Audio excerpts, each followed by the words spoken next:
Welcome back to Pastor Life Podcast. My name is Rhonda Blevins. I'm a pastor at Chapel by the Sea in Clearwater Beach, Florida, and a Pinnacle Associate at Pinnacle Leadership Associates. And I'm David Brown. I'm the pastor of the Welcome Table in Rock Hill, South Carolina, and I'm a Pinnacle Associate as well. Welcome back to Pastor Life Podcast. We're glad to have you a part of this and a part of this season. Actually, our 6th season of podcast hosting, Rhonda. That's right, season 6. And, podcast seasons are different than TV series. We just kind of do seasons whenever we want, however long we want. And so this particular season, we're calling Holy Experiments, Strategy for Joining God's Mission in the World. And this is the final episode of this season. The wrap-up edition, the final words. So our presenter has been David Brown, offering his expertise, especially with some insights that he offers to his students at Duke Divinity and the D-Min program. And so he's sharing some of his great wisdom and knowledge with us this season. And he's got some, hopefully, words of wisdom to send us into the future as this is the final episode. So you got good stuff for us today, David? Well, we'll see. I hope so. I hope this will be a good just encouragement to take some of the things that we talked about in these previous sessions and have the confidence to put it into practice in the real world of church ministry and pastor life. Sounds good to me. Well, why don't we get started with Holy Experiments, Strategy for Joining God's Mission in the World, the final episode.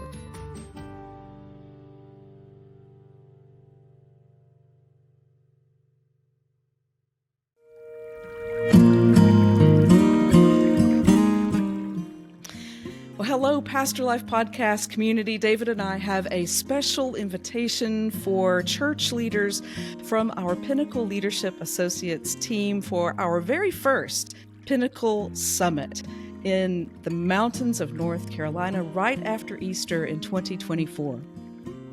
The theme for the Pinnacle Summit is Spirit Flow.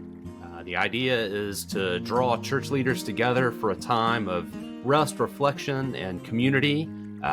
We're hoping to put a lot of our Pinnacle resources to work and invite you to come and experience them and for us all to learn together.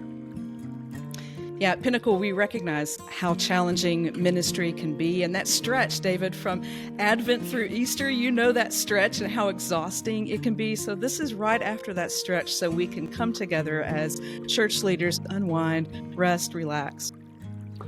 Yeah, so Mark Tidsworth, who is our fearless leader, Pinnacle team leader, will be our keynote speaker for the summit. And Rhonda, I know you're leading a session on the Enneagram. Dan Holloway, one of our Pinnacle colleagues, will offer a session about staying in the flow during times of stress and conflict. Yeah, and I understand you're going to be leading a session about cultivating spiritual imagination in congregations. Beth Yarbrough, one of our Pinnacle colleagues, will lead us in times of worship.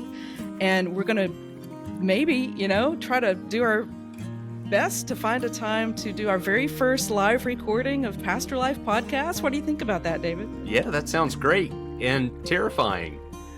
So I think we'll have to figure out our technology game, and we got several months to do that. But I think it'd be a lot of fun to have a live recording. And the great thing about this is that we're hosting it at Canoga Retreat Center, and it's just a beautiful spot in the North Carolina mountains, right beside a lake and beautiful wooded campus there near Hendersonville, North Carolina. Here am I, send me, right? Well, we'll hope you'll join us April 10th through 12th in 2024. You can register online at pinlead.com. That's PINNLEAD.com/spiritflow. That's all one word. Now on with the pod.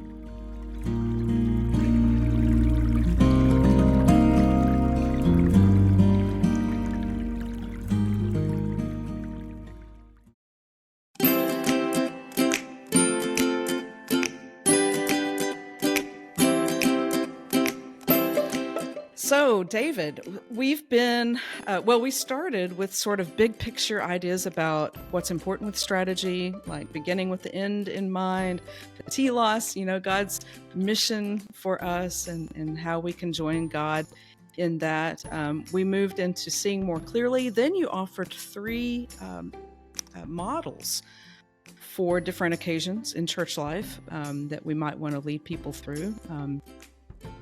I think the last episode you took us into what did we do methodology last for episode? holy The experiments. methodology, yes, the Yeah. methodology. So, that's where we've been. And I guess today you're just offering some wrap up. Is that what I'm understanding? Yeah, I mean, I guess if we started with the ending, maybe now we're ending with the ending. And so, I think this is Right. a good time. We laid the context and we talked about what is strategy and what is unique about Christian strategy. And so I guess as we come to the end, I would just want to raise that back up again and to say, strategy really is more than what we say. Strategy is what we do. It's a series of interrelated choices that we make. And so the good news in that is that we all have a strategy. We already have one. And so anybody listening to this podcast, they are already doing strategic thinking. They already have a strategy. In fact, we talked some about this where, if you look around at what's going on in your place of ministry or even in your life more broadly, you look around and see what's going on. And that is the best answer to the driving questions in your life that you've come up with up to this moment. And there's probably a lot of good in that. There are probably some opportunities to grow and be more intentional in that. So I think this is a good time here at the end to just say, hey, strategy is about intentionally thinking about how we move in the direction God is calling us to toward our telos. But we're all doing some amount of this, whether we're super intentional or less intentional about it. Yeah, absolutely. And as we've been talking about this over these past few episodes, I've been thinking a lot more about strategy. Sometimes I guess that our strategies can be ideas, right, that we're working towards and pushing towards. At my church, we're having trouble. The infrastructure is having trouble keeping up with the ideas. Right. That doesn't surprise you at all about me, does it? Right. Yeah. Rhonda, I've always known that you're a big idea person, which I think is, some of this kind of comes back to, and at Pinnacle, we have used the instrument called People Map and, right.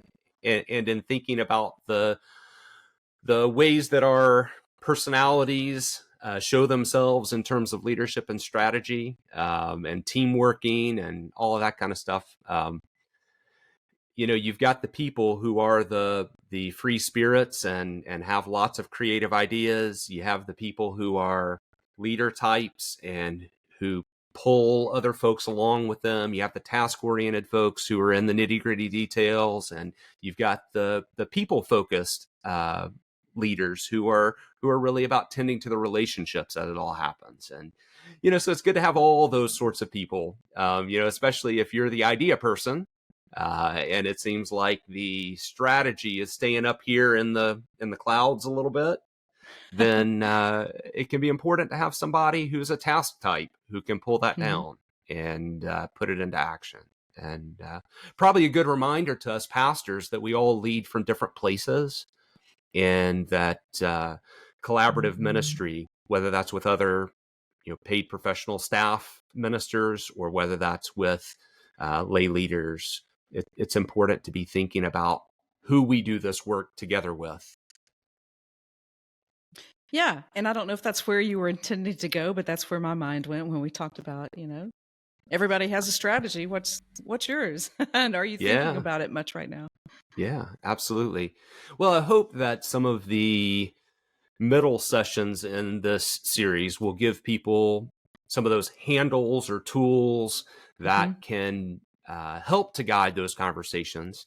And I think that, in my experience, pastors are amazing people, and I think pastors have skill sets that um, they've uniquely honed for uh, the type of leadership that we get to do. And so I think there's great raw material. There's great stuff that's already happening. Yeah, I think that anybody who has listened to this series could probably look around at their context and could say, hey, here are some places where we've really intuitively done strategy well. We wouldn't have used that word strategy or strategic thinking, but we've really done that well in these cases. And then they might Right. also be able to say, hey, here's some places where if we did think more intentionally and bring people together around some creative strategic thinking processes, maybe we could advance these things that have felt stuck or that we have that have flopped in the past or failed.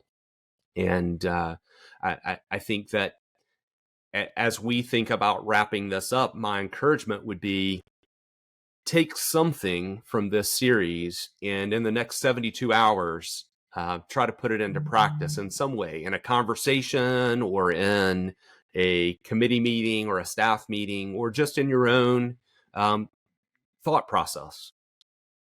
Yeah. I think that's a good challenge. So the next 72 hours. That's Yeah. I'm right. trying to think what that might look like for me. But, Well, what have you got going on in the next 72 hours? I hope to do a little leisure because, we're recording We are this on a coming up on the Friday. So, weekend. Yeah, that's right. We are coming. So maybe the people who are listening to this on their Monday morning commute, there you go. Right. give them 72 hours. We'll give you we'll give you 96, or we'll give you a week. I get a little break. Well, I have been thinking a lot about the cascade. Yeah. And I think it's time, with my congregation, we're getting ready to do some visioning work. Yeah. Probably coming up with a new mission statement, maybe a rule of Yeah. life. So I'm really Yeah. looking forward to that. But I think the cascade will be a helpful tool in that. Yeah. So that's the one I'm thinking of using. I don't know that we'll Good. use it within 72 hours, but maybe within Right. 72 days. How's that? Yeah, there you go. Yeah, that's perfect. Okay. That's perfect. Well, and I think my hope is that we have pulled some things from sources that maybe most pastors would not have had any occasion to pay attention to. Some Yeah. of these books and resources from the business world, the design world, and um, let them cross pollinate, kind of pass them through our theological lens and say, there are very specific unique things about strategic thinking in the Christian context. We do have this ending. We do have this telos. We do have a direction that might be different from the end goal of a business. And so taking some of those things that we can learn from some other venue, the business world or some other realm, and then doing some theological thinking around them. And I hope those will be positive, tangible, whether it's the strategic choice cascade or integrative thinking or design thinking or holy experiments, that there will be a handle or two to grab a hold of and to work with moving forward. Yeah. Yeah. And I love the content that you've been providing. I like especially the pragmatic, the practical. These tools are going to be great resources, and I think just to remind our listeners, you're putting together a toolkit with these so that they can kind of come back and reference them and have something in their hand to hold on Yeah, to. that's right. That's right. So that'll be a new experiment for us as well. We're sort of taking the platform of the podcast and we're using it as kind of a delivery method or a conversation starter. And then I hope the toolkit will be a way for folks who are listening or watching to then carry it forward a step or two, or apply it more directly to their context. So that's what we're moving toward, and hopefully that'll be a great resource that'll be available as we kind of wrap up this series. Yeah, yeah. Just you can find that in our show notes, and we'll give you the URL here in a little bit. That's right. Yeah. Great. Well, I think one of the things I would want to kind of wrap up with, and as we talk about ending with the ending, there is a passage in Revelation that Andy Crouch references in his book Playing God. And it's, I think, a fairly familiar line, but he opened it up in a new way for me. So the line is from Revelation 21, I believe it's verse 5. And the cosmic Christ, Jesus on the throne there at the end of time, is saying, "Behold, I make all things new." Behold, I make all things new. And Andy Crouch points out that the cosmic Jesus did not say, "Behold, I make all new things." He said, "Behold, I make all things new."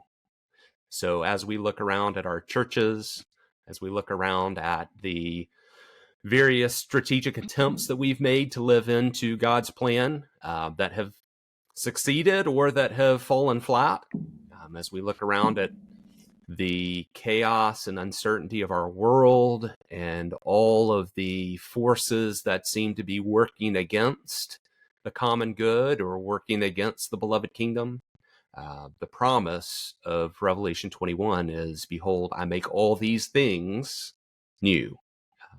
Not that I'm wiping out all the stuff that's here and creating something brand new, but that I'm making these things that are right here around us new. Thank you for that hopeful word. That's a great place to end. To end with the ending. That's right. End with the ending. Well, Rhonda, thank you for being along for this journey and for being open to thinking about our podcast in a different way.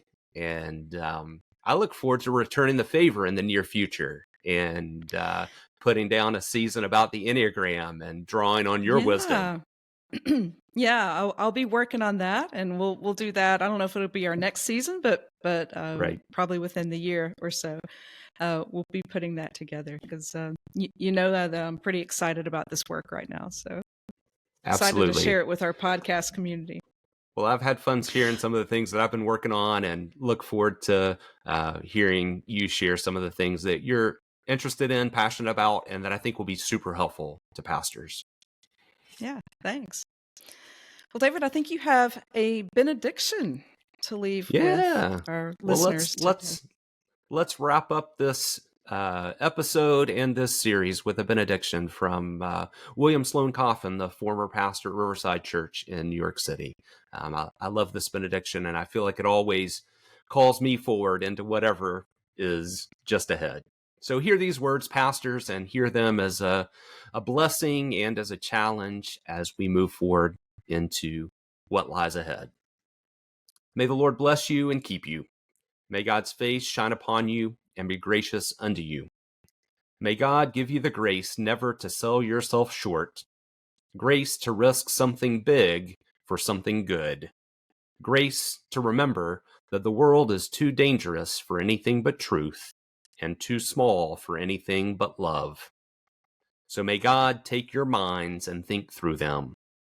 May God take your lips and speak through them. And may God take your hearts and set them on fire. Amen.